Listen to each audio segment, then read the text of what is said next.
Olá, gente, sejam bem-vindos ao canal. Sou Tamires Famagini, psicóloga clínica e especialista em TCC. E nós vamos dar aqui continuidade ao nosso estudo sobre o livro, Terapia Cognitivo da Depressão, de Aaron Beck. Entrando agora no capítulo 5 da primeira edição e fazendo também aquele paralelo com a segunda edição, capítulo 4, que vai tratar da sessão inicial como fornecimento aí de uma fundamentação cognitiva. Aí, lembrando, gente, por que, Tamires, você está trabalhando com a primeira edição de 1979 e não com a edição de 2025 como sendo a base aqui do conteúdo? Gente, eu quis trazer para vocês o clássico, tá? Do próprio Aaron Beck, 1979. Apesar de não ter sido o primeiro livro que o Aaron Beck publicou com relação ao tema, é o livro mais conhecido, que traz pra gente como sendo a base da terapia cognitivo-comportamental, apesar de naquela época ser chamado ainda de apenas terapia cognitiva, tá?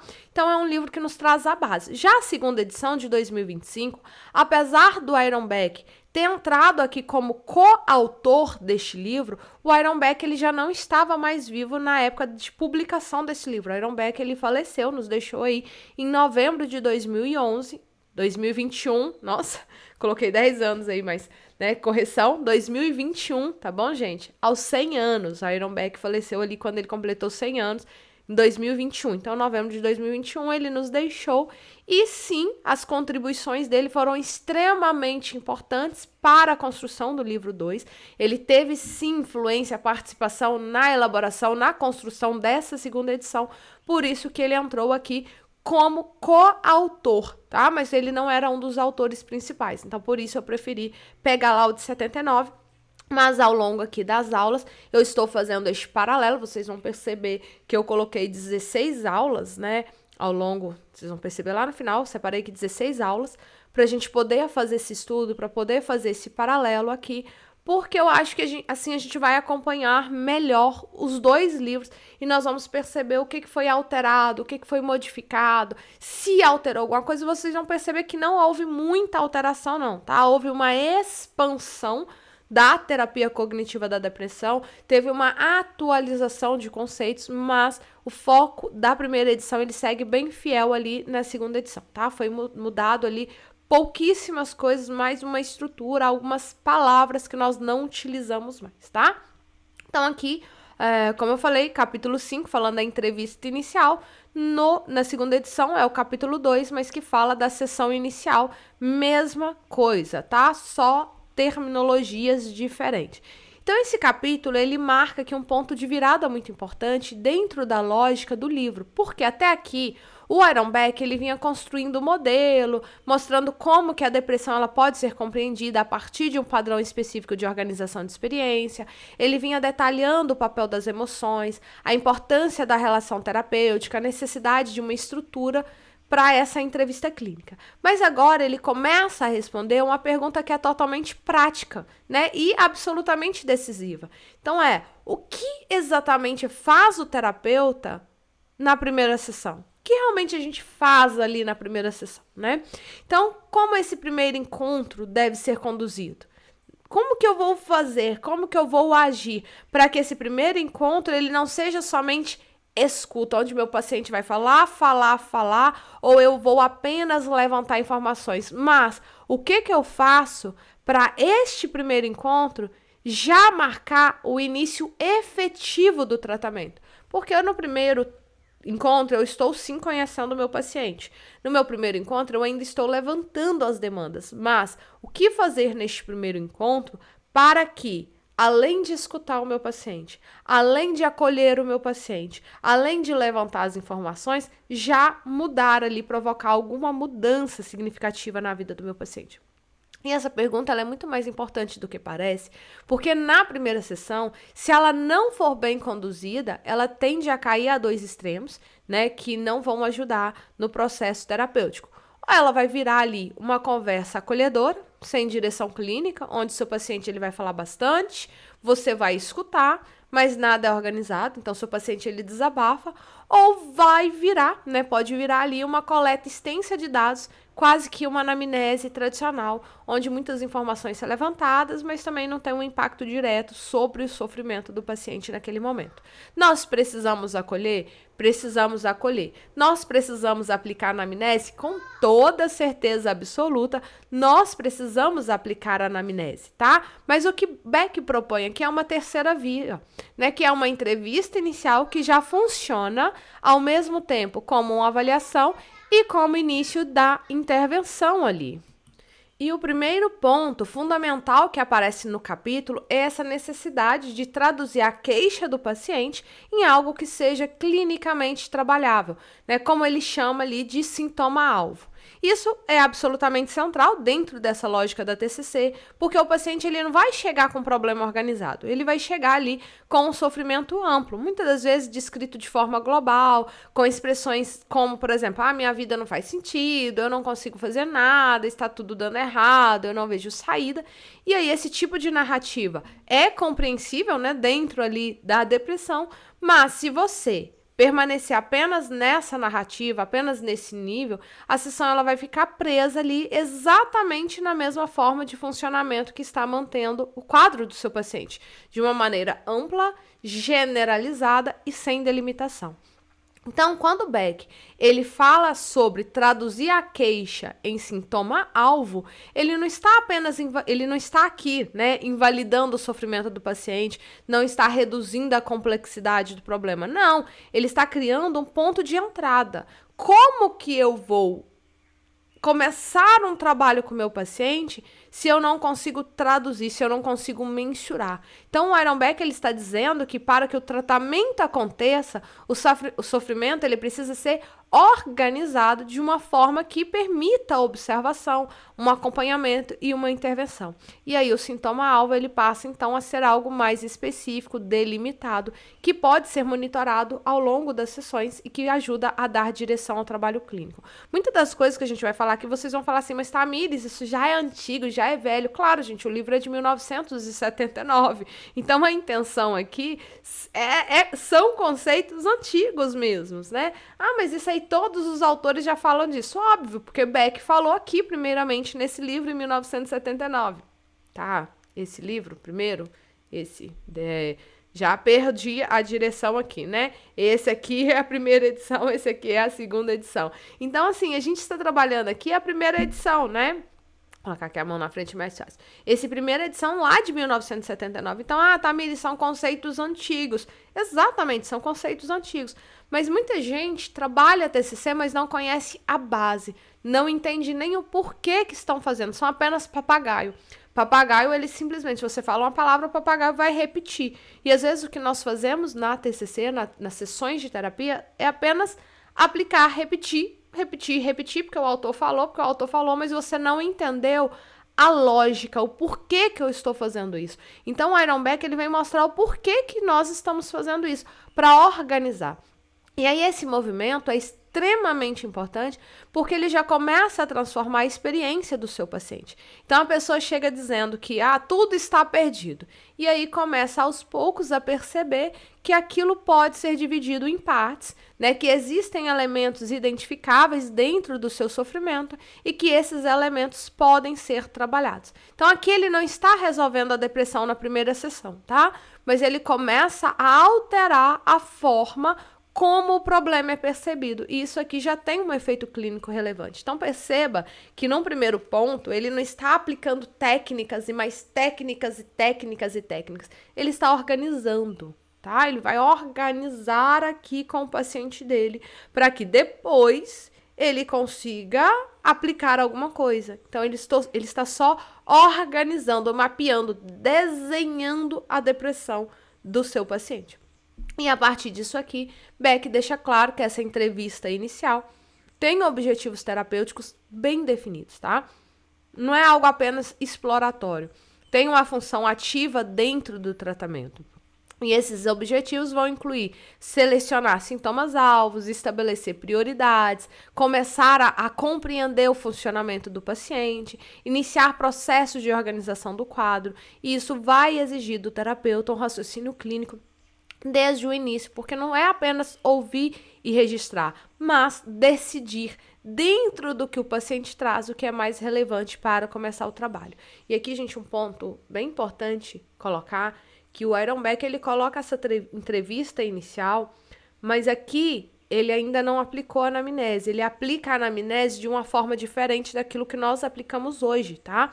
A aplicação de anamnese, se caso você tem costume de usar uma sessão inteira para aplicar a anamnese, ela precisa ser conversada com o seu paciente para saber, olha, isso aqui é uma sessão de coleta de dados e não uma coleta de intervenção em si. Eu, particularmente, gosto de coletar os dados dentro de uma sessão estruturada para que eu não fique presa somente a preencher um documento de coleta de dados. Então, eu faço algo de maneira bem natural, trazendo as informações. Agora, tem pessoas que gostam de seguir ali à risca, tá? É errado? Não, isso aí é o manejo de cada terapeuta, de cada psicólogo, tá?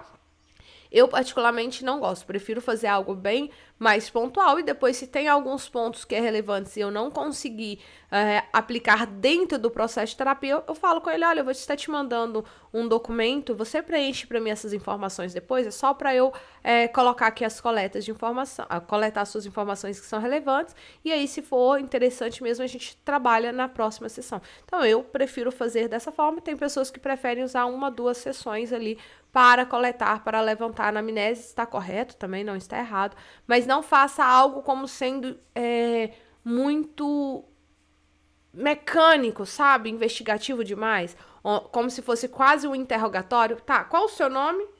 É casado? Solteiro? Cis ou trans? Onde você mora? CPF, identidade. Quantos filhos? Qual o nome do seu pai? Qual o nome da sua mãe? Você já caiu de bicicleta? Você já fez isso? Toma remédio? Qual remédio? Não faça mecânico, não é um interrogatório, tá? Porque muitas das vezes vocês podem fazer ali parecendo que vocês são advogados, né? Ou juízes ali, querendo entender o caso. A gente quer entender o caso, mas a gente não está investigando, né? Vocês não são ali da polícia investigativa que vai ter que fazer aquele monte de pergunta para destrinchar. A gente vai fazer várias perguntas, a gente vai destrinchar, mas a gente vai fazendo de uma maneira mais tranquila ali, sem esse interrogatório. Não é a nossa função fazer interrogatório, tá? E aí, outro ponto central que aparece no capítulo, né, é a focalização do processamento inadequado de informações. Isso é fundamental dentro da terapia cognitiva, porque desloca o foco da simples descrição de sintomas para a forma como esses sintomas eles são sustentados. Então, o paciente ele não vai sentir só tristeza, desânimo ou desesperança, mas ele interpreta essa experiência de uma maneira mais específica. Ele chega a conclusões sobre si mesmo, sobre o mundo, sobre o futuro, e essas conclusões são centrais para a manutenção ali da depressão. Então, quando o seu paciente ele diz, olha, eu não consigo fazer nada direito, eu estrago tudo, nada vai melhorar, isso não é só a expressão emocional, né? Isso é um material cognitivo. E aí, na entrevista inicial, nós precisamos começar a reconhecer esses padrões, ainda que de forma inicial, sem aprofundar excessivamente, porque a gente não pode aprofundar ali nas primeiras sessões, mas já identificando que existe um modo de pensar que organiza o sofrimento. E isso mostra que a sessão inicial, dentro da proposta de Beck, ela não é neutra.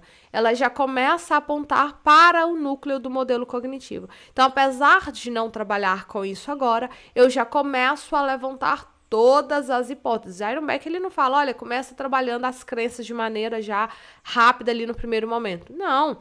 Você precisa trabalhar as crenças, mas você pode identificar, mesmo que você vá trabalhar mais para frente lá em outras sessões, mas já começa a identificar. E aí o Aaron Beck ele já começa também a mostrar que existe uma relação entre a forma como o paciente interpreta a sua experiência e a maneira como ele sente e se comporta. E isso é um passo fundamental para que o tratamento possa avançar, né? Ele mostra aqui para quem? Para o paciente, tá? Mostrar para o paciente. Outro elemento importante do capítulo é a ideia de neutralizar os sintomas-alvo. Isso não deve ser entendido como eliminar o comportamento, né, o sintoma ali de forma imediata, mas como começar a intervir de forma estratégica sobre aquilo que tem um maior impacto no funcionamento do paciente. E isso exige uma priorização. Nem tudo, gente, a gente consegue trabalhar ao mesmo tempo, tá? Então, a entrevista inicial, ela já vai exigir que você terapeuta, comece a identificar o que, naquele momento, pode produzir o maior efeito organizador dentro do quadro, tá? Porque o seu paciente, ele vai trazer uma demanda, mais 5 queixas. Meu problema é a depressão. E aí ele começa a explicar para você, a definir como que é o funcionamento da depressão. E aí você percebe que ele tem várias áreas afetadas. Você não vai conseguir trabalhar tudo ao mesmo tempo. Mas tem aquele ponto que você consegue trabalhar, que ele causa um efeito dominó, né? Eu consigo resolver aqui esse núcleo central e ele vai gerando automaticamente melhorias em todas as outras situações, tá? Em alguns casos, pode ser a inatividade, em outros, ruminação, em outros, desesperança, isolamento. Então, a escolha desse sintoma-alvo não é aleatória, né? Precisa ser clinicamente orientada, que entra o nosso raciocínio clínico. Isso a gente vai observando desde a primeira sessão. Então, você já vai ali formulando o caso, mesmo que de forma inicial e provisória, porque a gente vai alterando essa formulação o tempo inteiro. Então, eu preciso estar atento aqui. Então, já lá na primeira sessão, eu já vou conseguindo observar qual é esse sintoma-alvo que eu preciso trabalhar em um primeiro momento, tá? Beck também enfatiza a importância do feedback no final da entrevista. E esse ponto aqui, gente, é muito, muito relevante. Muita gente ignora, tá? Mas Tamires, eu devia ter perguntado para o meu paciente. Sim, deveria ter perguntado para o seu paciente. Mas eu deixei passar. Pois então, pergunte na próxima sessão o que é. Deveria muito ter perguntado, tá? Porque, gente, o paciente deprimido, ele tende a interpretar a experiência de forma negativa, inclusive dentro da própria sessão, tá? Ele pode sair achando que ele não foi compreendido, que ele foi julgado, que não há solução para o caso dele. Então, quando você solicita o feedback, você está verificando com o seu paciente se ele entendeu o encontro, corrigir ali possíveis distorções, né? E fortalece a colaboração. Então, às vezes, seu paciente ficou chateado. Então, aquele é o momento do feedback de você entender o que precisa ser ajustado, tá? Agora, se você não quer melhorar na sua sessão, não peça feedback. Continue fazendo assim, eu não preciso do feedback. Meu paciente vai falar mal da minha sessão e eu não quero que ele fale. Beleza, ele não vai falar mal da sua sessão, ele simplesmente não vai voltar mais para o processo de terapia, né? Sabe aquele paciente que abandona a sessão com 1, 2 sessões? Então, aqui é um ponto muito importante para que a gente consiga observar essa continuidade do nosso paciente, tá? A sessão inicial, então, a segunda edição, né? Aqui entrando na segunda edição, esse mesmo processo ele é mantido, mas tem um refinamento importante, né? Porque aqui a sessão inicial, ela é explicitamente como um momento de fornecimento de fundamentação cognitiva. Então, perceba que aqui eu não falei entrevista inicial, aqui o nome já é sessão inicial, já foi ali atualizado para o que nós temos hoje aqui, tá? Então, além de organizar a queixa e identificar os sintomas alvos, né? Aqui a gente começa a introduzir o modelo cognitivo desde o início do tratamento. Lá no primeira edição, o Aaron Beck faz isso de uma maneira um pouco mais discreta. Aqui a gente já vai fazendo mesmo, apresentando o modelo cognitivo, tá? Isso não é uma explicação teórica extensa ali, né? Mas com uma demonstração bem prática feita ali. Então, a segunda edição, ela até sugere que você utilize o episódio recente do paciente para mostrar essa relação entre situação, pensamento, emoção e comportamento. Então, na própria fala que o seu paciente vai trazendo, você já vai pontuando. Aaron Beck, na primeira edição, fazia isso, mas fazia isso de uma maneira um pouco mais discreta. Aqui não, aqui você pode falar, olha, então, isso que você acabou de me relatar é um pensamento, tá? Olha, percebe que não é a situação? Você está falando aqui comigo que a depressão começou depois daquela briga e a briga foi o ponto. Não, a briga não foi o ponto, né? A interpretação que você fez da briga. Então, aqui a gente já tem a situação, tem o pensamento. E aí você se sentiu triste, com raiva ou desanimado, e aí a gente tem uma emoção. Então, você já começa a conceitualizar ali para ele dentro do modelo cognitivo. Você vai fazendo isso de maneira bem natural dentro do processo. E isso vai ajudar o paciente a perceber que aquilo que ele sente não vem direto do acontecimento, mas da forma como ele interpreta. E aí esse refinamento é muito importante, porque torna mais explícito algo que já estava presente na primeira edição, né? Então ela não é algo apenas preparatório, mas é uma parte ativa do tratamento. E ao começar a mostrar essa relação entre cognição, emoção, pensamento ali, comportamento, né? Isso aí você já começa, então, a abrir espaço para a mudança no seu paciente.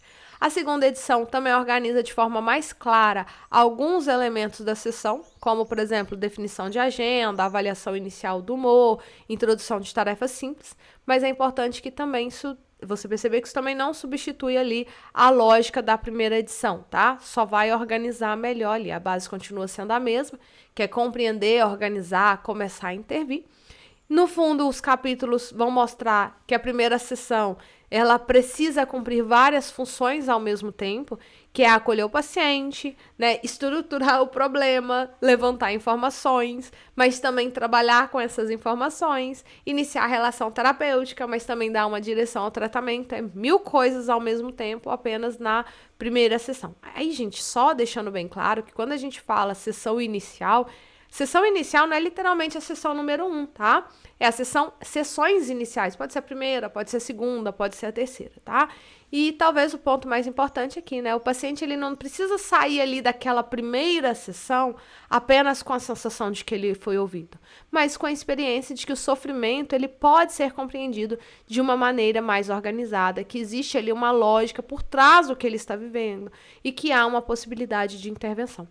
Isso não vai resolver exatamente o problema, mas começa, então, a modificar, né, a forma como ele é percebido. Até porque a gente não vai mudar o problema, porque foi apenas uma sessão, né? E aí a gente finalizamos, então, o capítulo 5. Semana que vem nós vamos para o capítulo 6. E aí, aqui a gente vai ter uma percepção diferente, tá? Porque na primeira edição, o capítulo 6 é tratamento sessão a sessão, tá? O curso típico da terapia. Na primeira edição, nós temos um capítulo único para falar sobre isso. Já na segunda sessão, nós não temos um capítulo equivalente único aqui. Então, eu vou usar várias coisas da segunda edição. Então, a gente vai fazer um passeio na segunda edição. Nós vamos falar um pouquinho do capítulo 5, capítulo 4, né? Como eu falei, o capítulo 4 apresenta aqui um pouco já a estrutura da sessão, né? Na primeira edição é mostrado num capítulo específico. Na segunda edição, a gente vai fazer um paralelo capítulo 4, capítulo 5, capítulo 6, capítulo 10 e capítulo 11. Nós vamos passear em vários capítulos aqui do livro, tá bom? Então, aqui é só para deixar bem claro para vocês que a gente vai fazendo todo esse passeio, a gente vai andando um pouco em vários capítulos aqui do livro na próxima aula, porque aí novamente, capítulo 6 da primeira edição vai falar do tratamento sessão a sessão, tá? Falando ali como que é o curso típico da sessão de terapia. E nesse capítulo em si, ele não vai focar somente isso na segunda edição, no capítulo em si, tá? Então, gente, se esse conteúdo faz sentido pra você, não esquece aqui de curtir o vídeo, se inscreve no canal, né? Ativa as notificações pra vocês receberem aí toda vez que sai um vídeo. Comenta o que mais te chamou a atenção nessa aula, compartilha com outras pessoas que também estão aprofundando. E aí, gente, sexta-feira, né? Nós vamos voltar com as aulas avulsas aqui que eu faço. Semana passada nós não tivemos, porque eu fiz a minissérie falando sobre a TCC, né, apresentando um pouquinho aí, e essa semana já volta novamente as nossas aulas avulsas. Então, se vocês têm tema, tem alguma coisa na TCC que vocês querem aprender, tem alguma coisa na TCC que vocês gostariam de aprofundar, comentem aqui abaixo qual é o conteúdo, qual é o tema que vocês gostariam de aprender mais na TCC, tá bom? Gente, obrigada por assistir até aqui e até a próxima aula.